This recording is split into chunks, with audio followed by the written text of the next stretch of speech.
Good afternoon, everyone. Thank you for joining the Competitive Enterprise Institute for our final policy event of 2020. I'm joined today by my colleague and the director of CEI's program on energy and the environment, Myron Ebell, and the United States Secretary of the Interior, David Bernhardt. I took a peek at the registration information, and even though you were comfortable at home or in your office, there are more than 100 people in our audience today, including a state solicitor general, professional staff from across Capitol Hill in the administration, media, and experts from think tanks and university centers.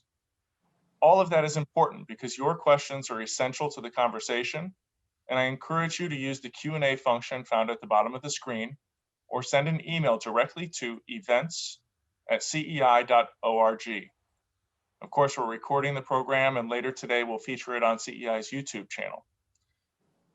We're going to explore reforms made and the reforms still available to improve federal land management and a cornerstone environmental law, the Endangered Species Act. With more than 450 million acres, or approximately 20% of America under federal management, we'll explore what has changed recently, as well as what can be done to advance the essence of free market environmentalism, private property rights. Many of you know Myron Ebell. After positions on Capitol Hill and with former Senator Malcolm Wallop, Myron came to CEI nearly 20 years ago as a leader on energy and environmental policy. 4 years ago, he led the president's transition team for the Environmental Protection Agency and related organizations. However, before I turn to Myron, we'll hear from Secretary Bernhardt. A native Coloradan, he has served in the president's cabinet for 2 years.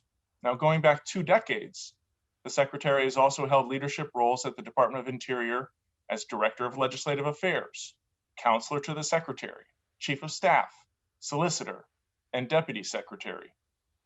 I've found him warm and approachable, and perhaps most importantly, deeply knowledgeable and passionate about the law and how it applies to the obligations of a sprawling agency.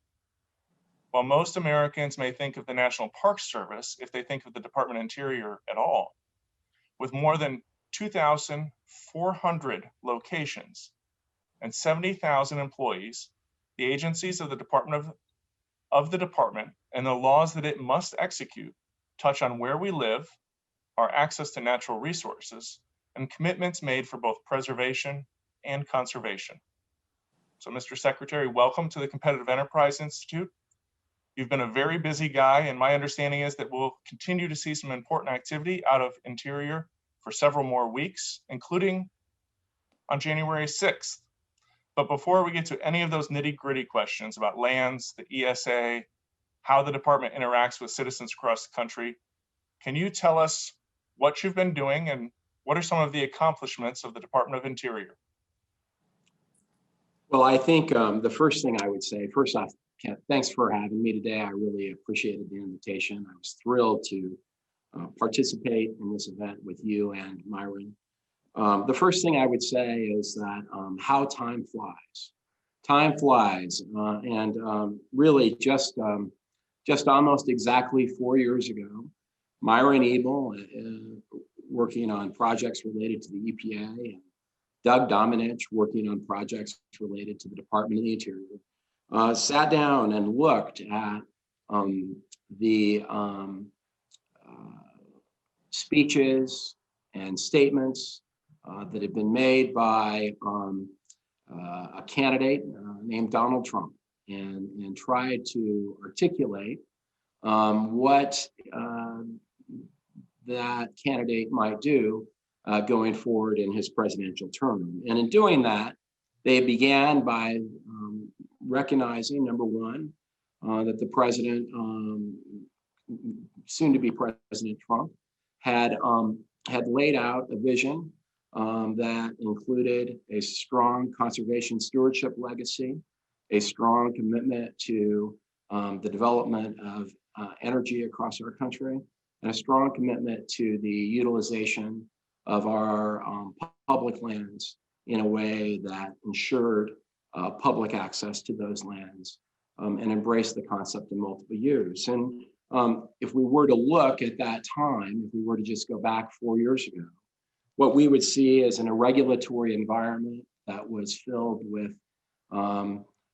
regulations regarding Planning 2.0, a proposal on how to regulate fracking on federal lands, a venting and flaring methane rule that was nearly finalized, notions of how the OCS should be regulated, a view on the ability to utilize compensatory mitigation in ways that were perceived to be blackmailed by some, a ESA that had become to some untethered from the moorings of the law itself, and decisions that had been remarkably slow in coming to fruition as the agency struggled with NEPA.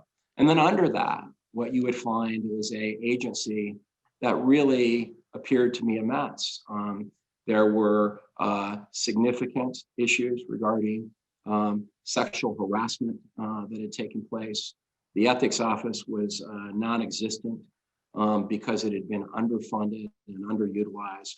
And so that's the picture that Doug Dominich and Myron and the team looked at, and they said, look, we have a opportunity to have somebody be here for the next 1,461 days, beginning on January 20th at a minimum.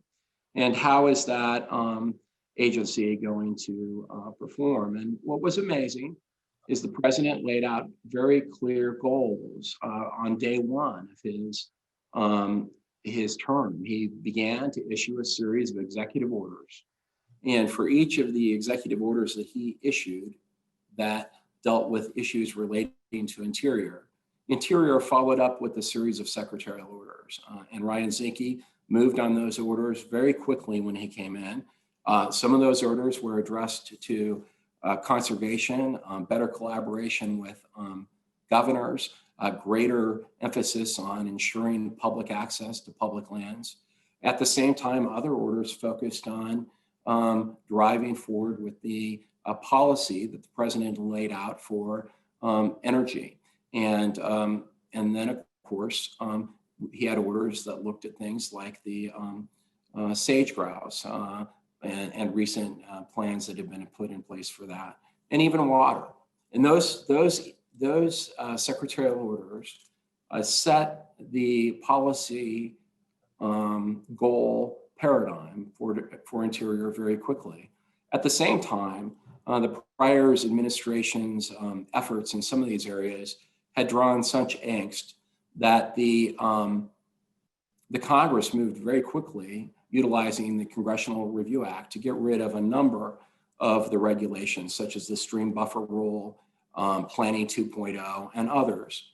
And in doing so, they dramatically shortened the amount of hours that needed to be focused on those regulatory efforts, deregulatory efforts, and allowed the new team to begin focusing on additional efforts. And so we're in a situation now that if you were to go back and look at those original orders, you would see that we've accomplished virtually everything that we set out to do so in those 1,461 days.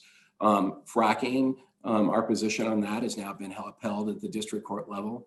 Venting and flaring, the 2016 regulation has been vacated. And you can go on with the list on and on and on. And at the same time, the president has made real inroads in expanding access to our public lands for energy development. For example, with the congressional enactment on allowing leasing, actually mandating that a leasing program be created and auctions be held in the area known as the Arctic National Wildlife Refuge, within a small portion of that refuge on the coastal plain. We have dramatically moved forward on some of the bigger regulatory initiatives. I think the one regulatory initiative the president doesn't get enough credit for now, but will over time, is his effort to reform the National Environmental Policy Act. He took on an effort to change those regulations. We at Interior, 2 years before, actually laid out a number of administrative actions that we thought we could take to improve the application of the National Environmental Policy Act. We did that within the confines of the old regulations. The president and his team came up with a better approach.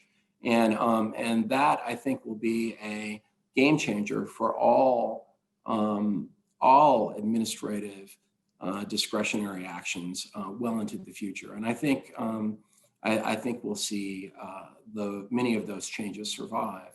In terms of the implementation of the Endangered Species Act, we've taken very significant actions, and we continue to take actions as we speak on regulatory changes. We've addressed in a very significant way Section 7 of the Endangered Species Act, looking at best practices from many years of experience, looking at what worked and what didn't work, clarifying some of the terms that have been an issue at times, and really creating a better Section 7 interagency consultation paradigm and environment. We've also looked at some best practices in terms of how you deal with rules for for threatened species versus endangered species, because we think that the approach that the National Marine Fisheries Service used, or NOAA Fisheries used, was more conducive to greater outcomes than the way we had treated threatened species for many years. And so I really think that if you look at today, not only in terms of a policy paradigm, but also in terms of the structure that we've put in place in Interior, we have had an 800% increase in ethics officers. The Office of Government Ethics just provided a report to me a few months ago, giving us essentially a clean audit, which was unprecedented by not only Interior, but many departments. And what Zinke found when he got here was an organization of great atrophy compared to the organization that I had walked into in 2001 when I first came in here. And I think that atrophy had a big effect on his tenure, to be honest. And we have better positioned the department. We've also done some things that are different. We moved the headquarters of the Bureau of Land Management west, so it could be closer to the lands that it managed. I had an interesting experience where one of my subordinates came to me to explain to me that a couple of years ago that a senior manager of BLM was ecstatic to be going west for a visit. And I asked why that was. And he said he was ecstatic to go there to see sagebrush. And I thought he must have misspoke. So I said, no, you mean sage grouse. And he said, no, I mean sagebrush. And I grew up in the West, and I can assure you, it is hard to go west and not have experienced sagebrush for the first time.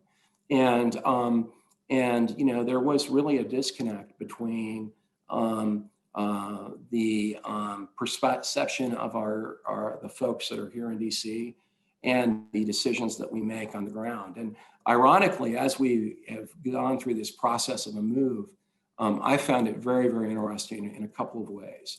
First, the folks in the field have been over enthusiastic with their support. It's almost amazing when you walk into a field office and you explain this to them. The other thing that the positivity of their reaction.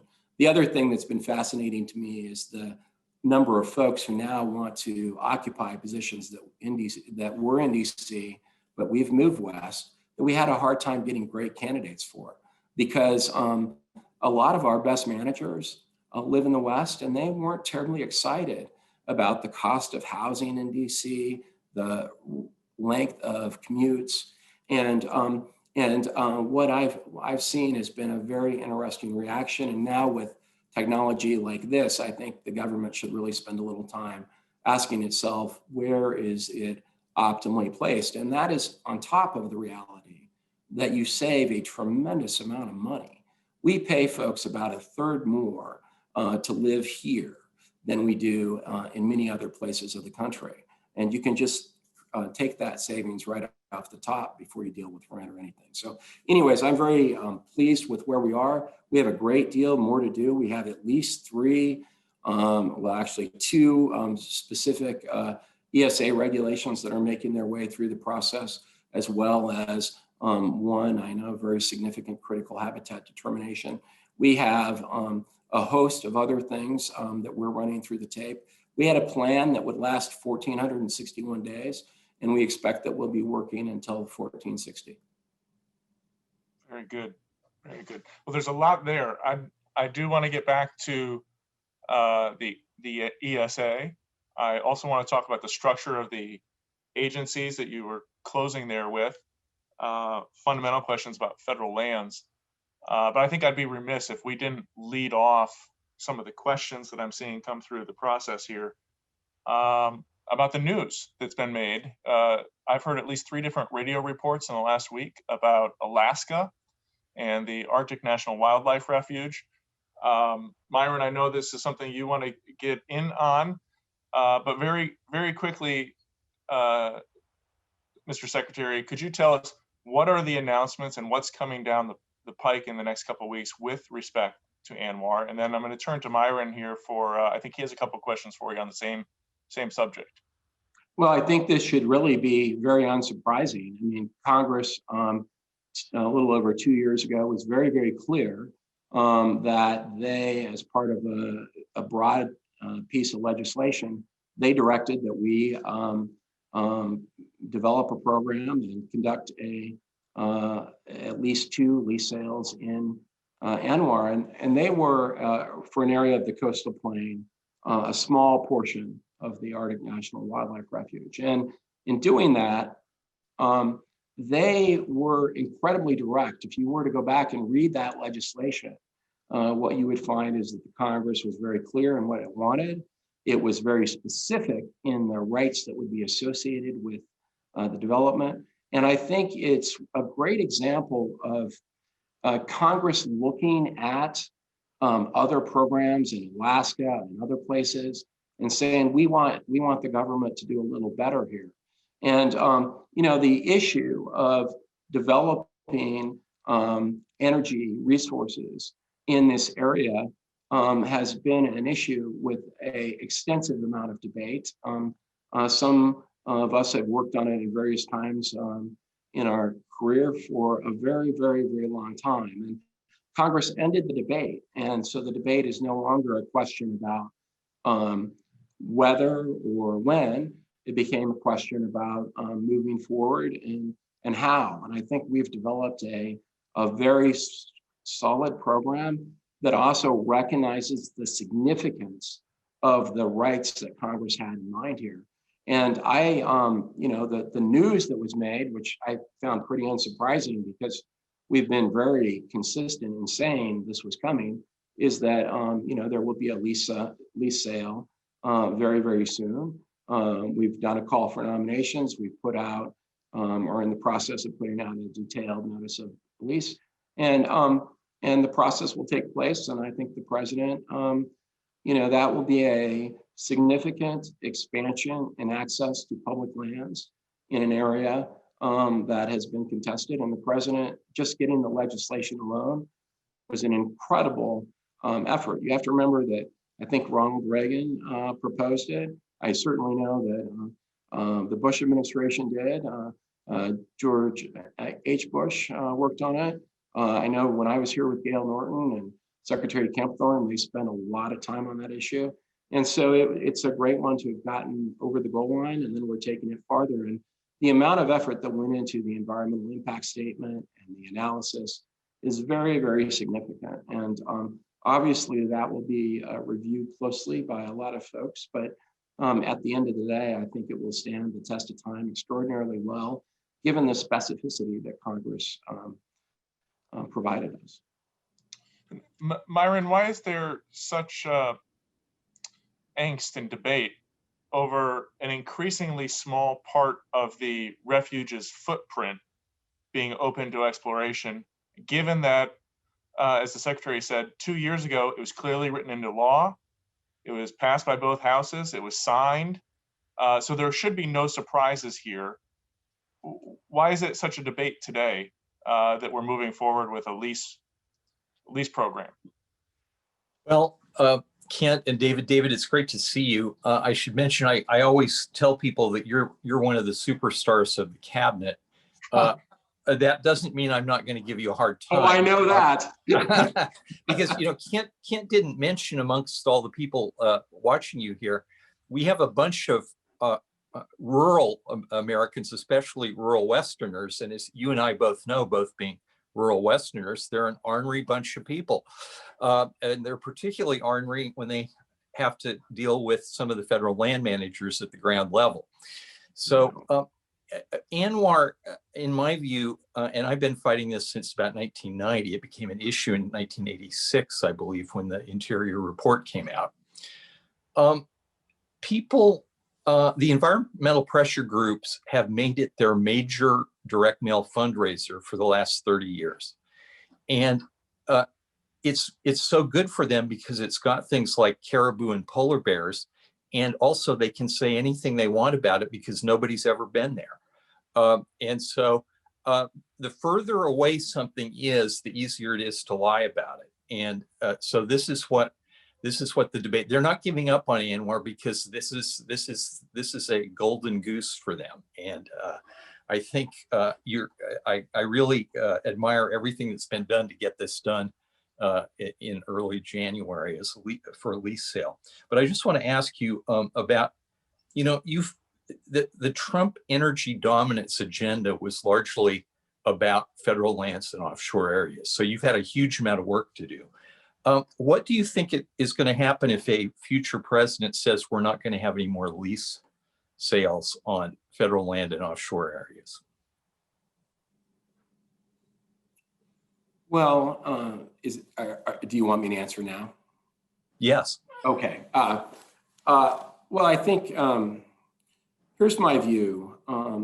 At the end of the day, we're a nation of laws. And so we have a series of laws that lay out certain obligations we have. And I've seen theories that, somebody will say they're going to completely end permitting. Others say somebody will end leasing. And my view of all of that is, look, number one, elections have consequences. And I think that we have to be very clear about that. The role that federal lands has played in energy development is really extraordinary, and it's extraordinary to particular states. I think in the last 2 years, we've sent about $1 billion each year to the state of New Mexico. Where I grew up in Rifle, there's a hospital that has a maternity ward. It didn't have that maternity ward when I was a kid, but oil and gas severance taxes have largely paid for the existence of that ward, despite a relatively small population. Coal royalty taxes paid for my sporting events when I was in junior high and high school. So I think that we need to recognize that these revenues are very significant, and that the law at the end of the day has to be applied. And, there's a lot of things you can do as a decision maker to try and be arbitrary, but ultimately you're brought to task in the courts. And so I think they will find that notions such as eliminating all precluding all permits, or precluding any leasing at all, irrespective of statutory direction, they'll find that it will be harder than not. But a person that is committed to do that could create significant chaos for a while. So, that would be my view. I don't know what a person would do. But if they were to do that, I think they might find it quite challenging. And just as you and Doug sat around 4 years ago and thought about things, I would imagine that there's another group of people somewhere thinking about these things too, and realizing that reality sometimes is a little different than the statement that's made in a campaign. The other thing I would say is this, and this is really incredibly important. I have had the luxury to work for a president who is very decisive and very consistent in his direction.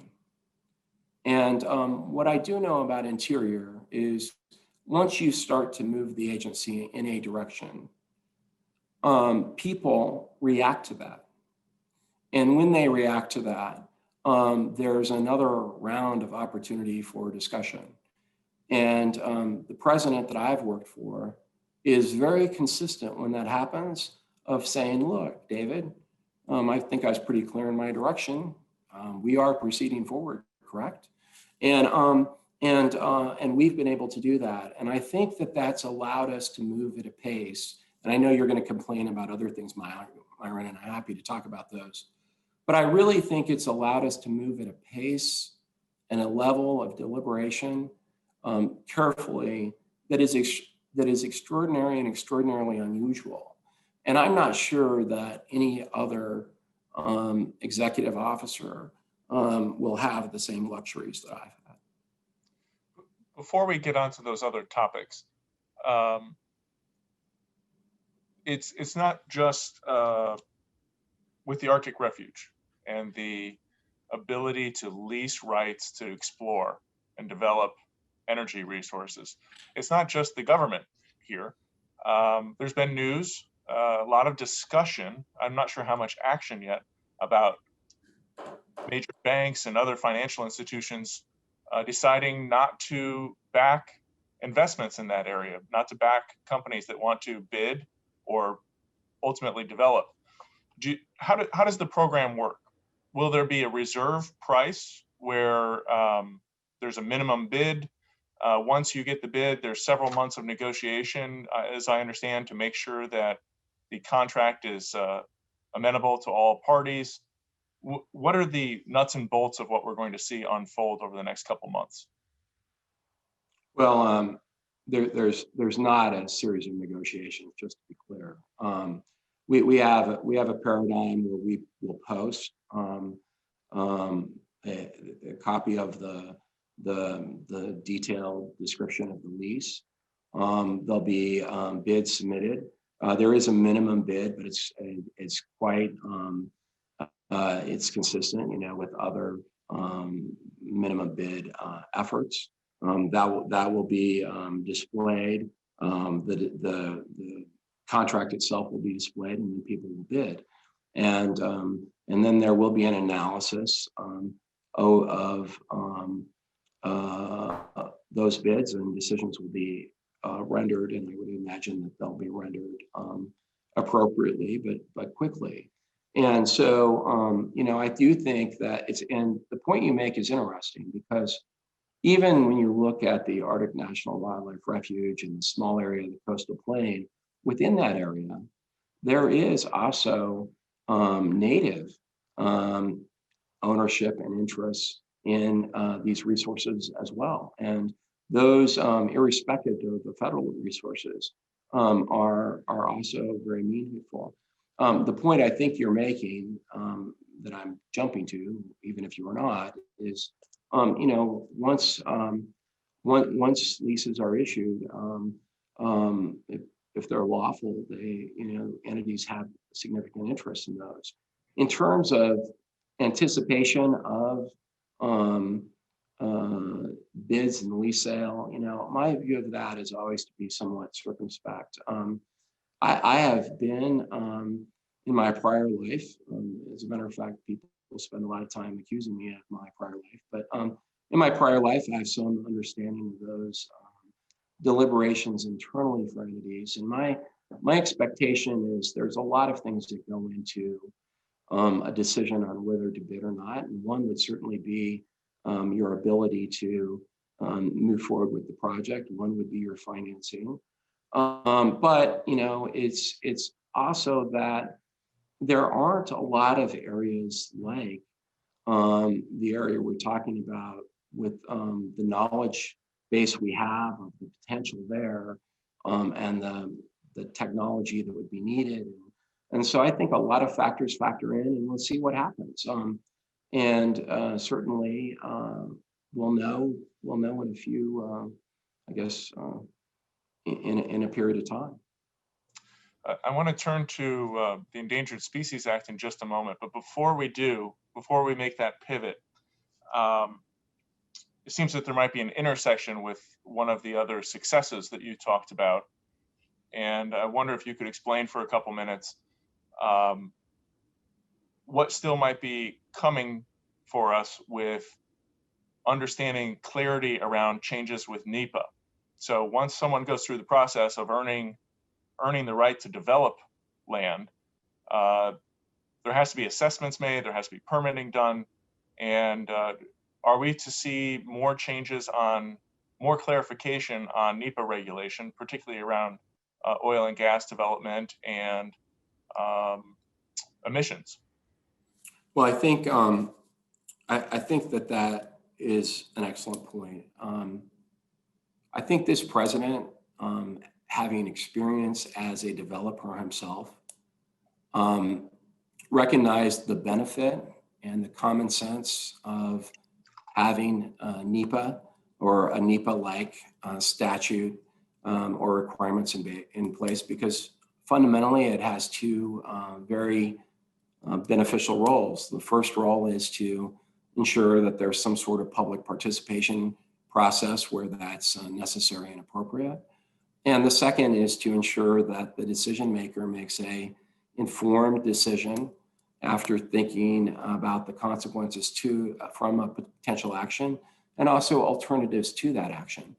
And in doing that, there's really no reason that you couldn't do that in a more sensible period of time. I mean, we had a number of, when I came in the door here, we had a number of environmental impact statements that had been, in process for many, many years. Many of them, the costs were extraordinary. I know one in particular that was over $250 million of NEPA work for a draft document. And that just did not align with the president's vision of, if there's a good project, evaluate that project promptly, do the consideration you need to do, and decide to move it forward. If it happens to be you do that evaluation and you determine the project is a bad project, give them a no quickly and move on. And we at Interior, right out of the gate, we did a couple things that were pretty straightforward. We set a goal for how long it would take to do an environmental impact statement. And we've seen with BLM, I think when we walked in, it was about an average of right around 4 years. We've taken that down to about 1.3 years. The documents were so thick and dense that they were completely incoherent. And I sat down with senior managers at BLM and I said, who reads these? And of course, no one does. So they weren't meeting the purpose of NEPA. So we worked very hard to create documents that were actually readable and created a system to ensure that senior managers read those decisions and were informed by those decisions when they made their decision. And we also ensured that lawyers reviewed the documents because I, as a lawyer, believe in all employment for all lawyers, but that's a joke, by the way. What I really wanted to do is make sure they met legal sufficiency before they went out the door. And those modest processes made a big difference in the way we did things. But the presidents took a number of our goals and made them mandatory with certain waiver provisions, but also really streamlined the process. And I think we will find that it's a big advantage. In terms of additional things you're going to see over the next month, I would expect you see additional proposals published within the next 6 weeks, certainly. We'll be looking for those. I know the communities affected by your rules pay close attention, but this might be the only think tank where we have people who literally wake up every day to check the Federal Register. You can find him on Twitter at Reg of the Day. Myron, let's talk about the Endangered Species Act. Yes. I did not mean to give short shrift, but perhaps I was not effusive enough in congratulating the Secretary on the reforms that have been made to the implementing regulations in the last few years. Can you walk us through CEI's role in that and what we've advocated. And I don't know if you have a question or two you want to kick off this part of our conversation for me. Yes. Well, of course, David knows this, but some of the audience does not. The Endangered Species Act is on land mostly implemented by the Fish and Wildlife Service, part of the Department of the Interior. And it doesn't just apply to federal lands, it applies to everybody. And one of the problems, as we see it, the chief problem of the Endangered Species Act is that it's often bad for wildlife because it's so bad for people. And it's bad for people because when the Fish and Wildlife Service shows up at your door to say that you have an endangered species, you don't say, "Oh, wonderful, what can I do to help?" They instead say, "You have an endangered species and we're going to tell you what you can and cannot do." And it's mostly cannot. And so the law needs to be reformed. CEI has pushed for that for a long time. It needs serious reform so that it doesn't violate people's property rights. But David, who is one of the smartest lawyers around on the ESA, did something that has proved impossible in previous administrations, including one he served in, the George W. Bush administration. They've actually reformed the regulations implementing the Endangered Species Act in several sensible ways. So I just want to add my congratulations, David. We've said it before, but this is a huge step forward. It's not sufficient, but it's really good as far as it goes. And I think you've probably gone about as far as you can go without getting into trouble with the courts and the law. So do you want to? I don't really have a question except to say, given what you've done, how can we use the regulatory reforms to move forward to get legislative reform, which Congress has just been unwilling to do? Let me say two things about that, Myron. And let me say that I think our approach has been, I rarely quibble with words with you, but I think my view would be that my view has been that for a long time, that implementation of the Endangered Species Act can be better for species and better for people. Mm-hmm. And I think that particularly moving to the ability to issue 4D rules, a commitment to issue 4D rules on threatened species was a step. The changes we made to interagency conservation was a step. And the other thing that I think is very important is having clarity on key terms of the act. It's ironic that we're now in year 40 something in implementing the act, and at times, like when I was here before, we were arguing about why couldn't the Department of the Interior come up with a defensible position for the meaning of the phrase or the meaning of the term endangered species, which you would think after 40 years the government would have a defensible position on. And so we still have, we certainly have a rule relating to habitat that is about to, is winding its way through the process, which will clarify, I think, the definition of habitat. We've already taken an effort to clarify the definition of critical habitat. I also think that there are tools within the act that Congress was very thoughtful of that don't get a lot of use. For example, in response to the Tellico Dam situation in the late 70s, Congress stepped in and said, hey, let's give the secretary the ability to exclude areas from critical habitat as a way to maybe mitigate some of the stuff that we did here. They also put in place the Endangered Species Committee that is not often utilized. And so I believe this act has and continues to have components of it that we have not. When I say we, I mean the Department of the Interior historically, not David Bernhardt, that we have not always utilized our full discretion on to perhaps sand some of those more difficult areas of implementation. Well, let me push you on that a little bit and ask about that, because our discussion here is largely about law and agency organization, and that can be a bit dry. Species conservation, there's a bit of a Hotel California effect, right? Species can go on the list, but they have a very hard time being preserved or saved and coming off the list. How does the reforms that have been implemented, how will they affect species?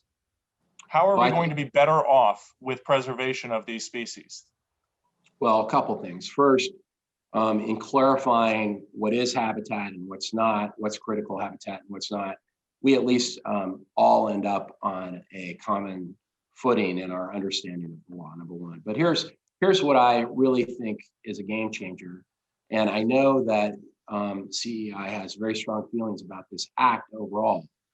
But I've always believed that the litigation and the conflict associated with the implementation of the ESA has often been one that's driven by a lack of effort to invest in endangered species or invest in threatened species.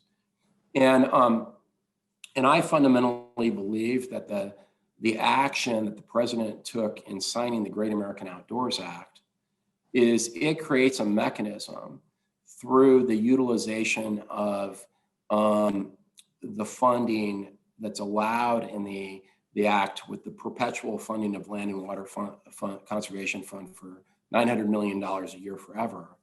I think it creates a real opportunity for each state to sit down and decide how it would like to help and facilitate the conservation of species, and submit a plan to the secretary that does that and create a matching program to do that. And let me tell you what I think that means.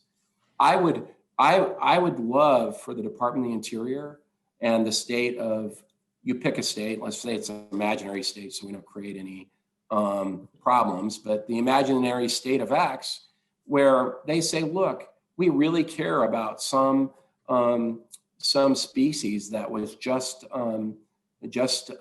identified or identified as a threatened or endangered species, and we'd like to encourage through the acquisition of conservation easements or interests, we would like to encourage those landowners that have those species to really work to protect them within their working landscapes.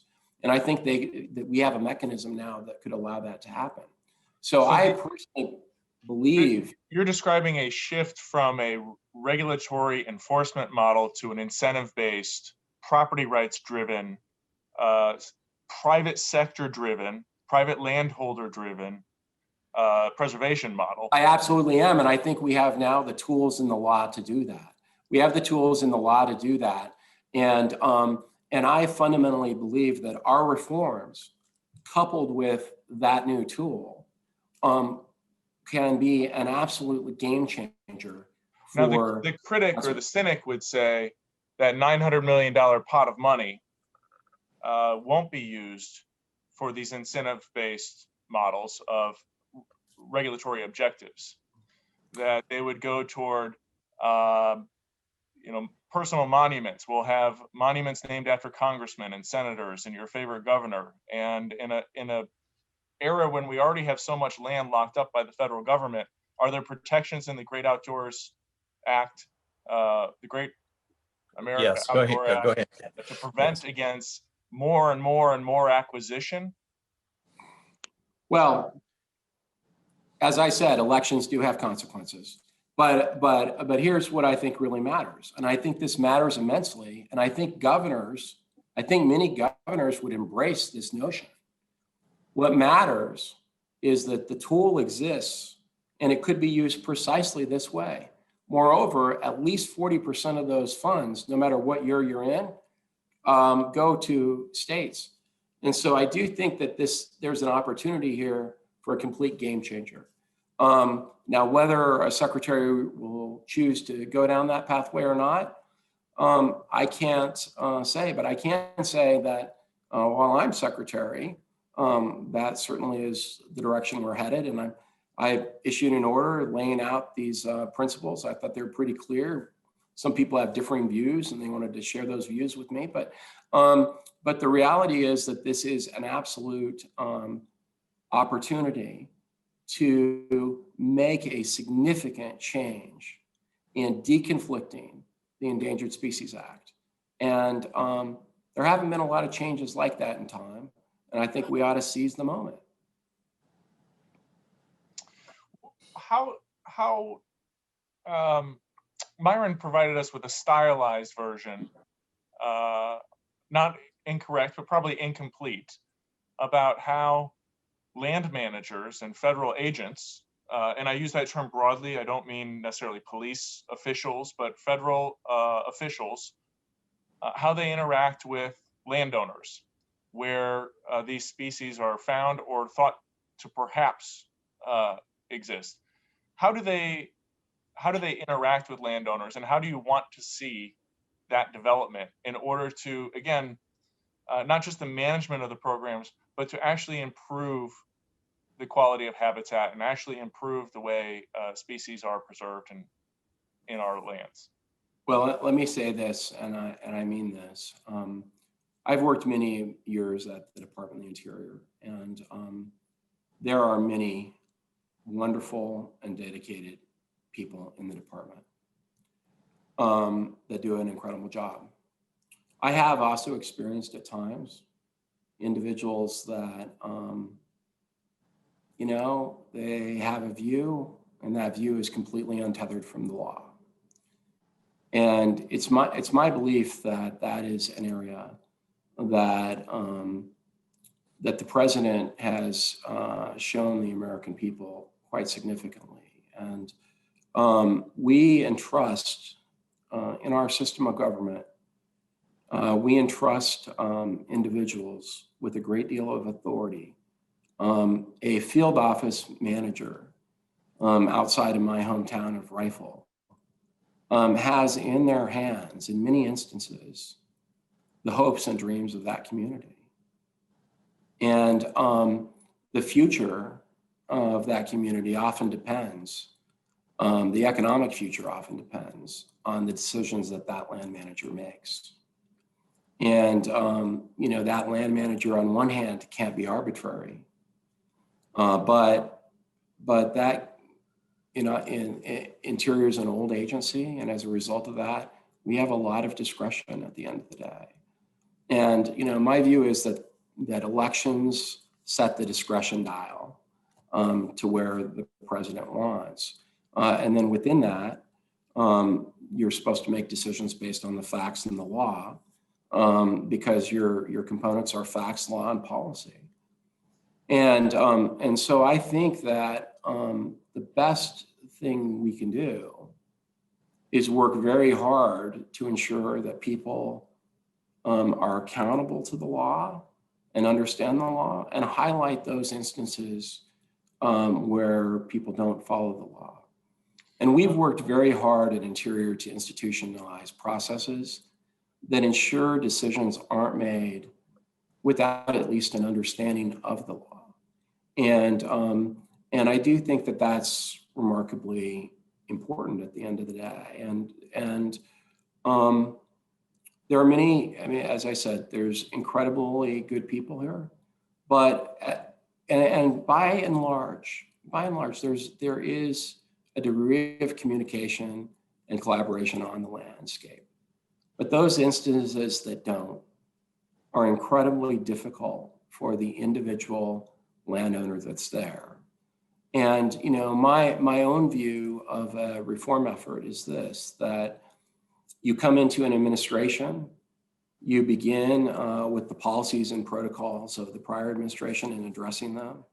You try and reform headquarters, and then you know, it takes a while to really make change at the lower levels. And it may be that our change is relatively insignificant in that space.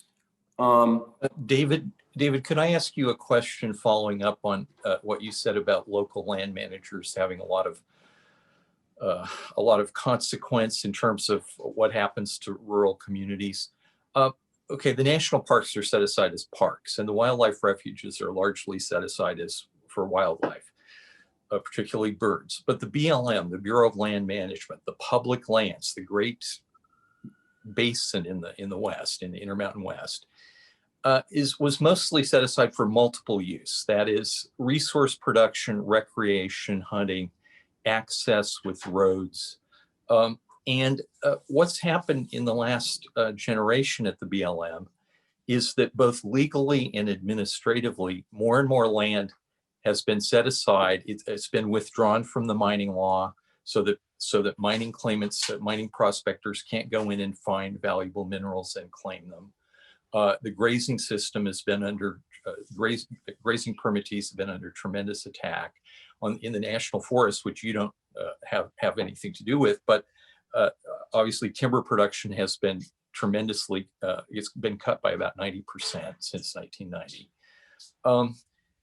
These decisions, one of the things I'd like to ask you about is what can we do to stop and reverse the withdrawal of lands from multiple use into special categories of protection and lockup? That is, withdrawal from the mining law, areas of critical environmental concern, national landscape, whatever it's called, all these things. I know that this administration and you have not gone real far in roping off sections of land, but you haven't gone real far in unroping sections of land either. And I'm wondering, how can we make some progress on that and getting the federal lands would be in much better shape, the BLM lands, if they were actually being used rather than locked up, is my view. So. Well, you make, it's my view as a reality, and maybe there's a different approach that could be taken, but the vast amount of decision-making on those planning documents happens in the planning process itself that is largely localized. And what a secretary can do and what the BLM director can do is set paradigms of what they would like to see as part of those processes. But I do believe that if you look at land planning from, say, 1976, when they came out with FLTMA and then the initial plans, and then you looked at that and you looked at plans today, what you would see is that almost with every new plan, activities become more restricted. Traditional resource use activities become more restricted. And so I think that that's largely been on a continuous downward continuum, although it may have slowed depending on the administration for a while. I think what you see with some of the plans that have been developed during this administration, you've actually seen that curve begin to move a certain direction. But the reality is that it's a very slow process. And Congress made a number of choices, and the president made a number of choices. The president made a choice that, as a matter of policy, the president felt strongly that we would not have significant transfers of land to states. That's a different policy than if it was the Myron Ebell policy, I would bet. As a result of that, his policy choices would be a little different. And my own view is that that we can go a long ways in trying to line up our regulatory paradigm with that of a state, and we've done that in a number of specific places. It's a long effort, plan by plan, to get through those plans, and that's just a reality. And if an individual or a landowner wants to participate, my view is that they really need to participate in that process. All sorts of interest groups participate in that process. Many of those interest groups have full-time people that do nothing but participate. That's harder for my grandfather who was a rancher, I mean, he had to go do his ranching and then he could go talk to the BLM a few days a year. But that has an impact. And I think that we need to recognize that and work with them and governors to ensure that there's a degree of consistency. That consistency will, I want to applaud and encourage folks to look more closely at how you've aligned these regulatory paradigms with state interests and other local interests, including private interests. Those will be marginal gains. As you said, it's very slow. Maybe we've bent that curve and gone a certain direction in the last few years. Incremental steps are also available. There's no reason for the federal government to be a landowner at this scale, right? And private ownership, we've seen time and again, does a lot of wonders. We have an administration position on that. So I'm aware. Yes. I do want to get us wrapped up and on time, Secretary, to be very conscious and grateful for your availability today. I'm going to ask you each a brief 1-minute question. It's forward looking, and then I'll get us out with some administrative notes for the audience. But Myron, I was hoping that you could give us 1 minute or less on what you think will be most important on the legal and regulatory front going into the next 2 years when it comes to these issues of federal lands, leasing for energy, and the Endangered Species Act. And Secretary Bernhardt, as Myron wraps up, I'll ask you, what are you most proud of having accomplished during your tenure as our Secretary of the Interior? So Myron, first, what should we be looking at for our top priorities?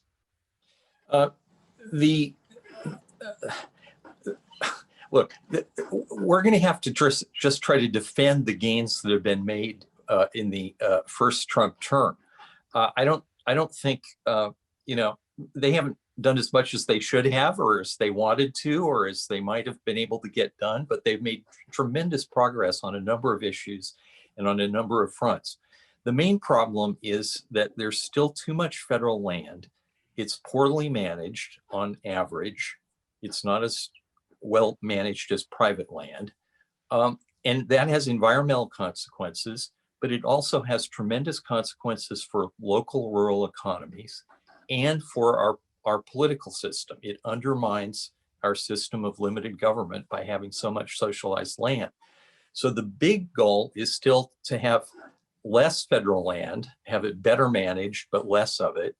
But for the next 2 years, we're just going to have to try to defend all of the great things that this administration and David Bernhardt as secretary and before that as deputy secretary has accomplished. And, I'm hoping that we'll be able to bury Perry Penley in the career civil service before January 20th. And I'll leave that comment to David. All right, just so I don't get a reputation for being too soft on my guests, I want to note that you did not actually prioritize anything other than good staffing at the Department of Interior. Mr. Secretary, what are you most proud of, and what do you want that legacy to be? Well, I will tell you candidly, the thing I am most thankful for is the opportunity to work for a president who fundamentally believed that the government was there to serve the people and not the other way around, and a president who was more than willing to consider and decide difficult questions and do it in a way that was one that would lead to common sense results. And so I've been very, very fortunate to work for a person who gave us the room to achieve his goals and told us to go hit the target. And I think that's an incredible experience. Very good. Thank you. Thank you both. Thanks a lot. When we get back to these topics, perhaps we'll hit my favorite hobby horse, which we did not discuss today, which is the political accountability that's missing from the Antiquities Act. But in the meantime, I want to thank you both for being with us. I want to thank our audience. We've now done more than 24 of these events since April. It's just been a tremendous boon to have guests like Secretary Bernhardt, Secretary Scalia, OIRA Director Paul Ray. We've had wonderful authors like Matt Ridley and longtime friends of the Competitive Enterprise Institute, like Deidre McCloskey, join us. All of these programs are available on our YouTube channel. And I would ask a special request of each of you, as the program logs off, you'll be prompted to take part in a short 60 to 90-second survey that helps us with our programming and to improve things for next year. Please stay tuned to your email.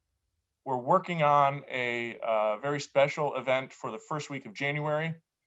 All the details are not quite in place, so look for that to be following. And again, Secretary Bernhardt, Myron, appreciate your time and energy and all that you've gotten moved forward for us to advance free market environmentalism. That's our program for the day.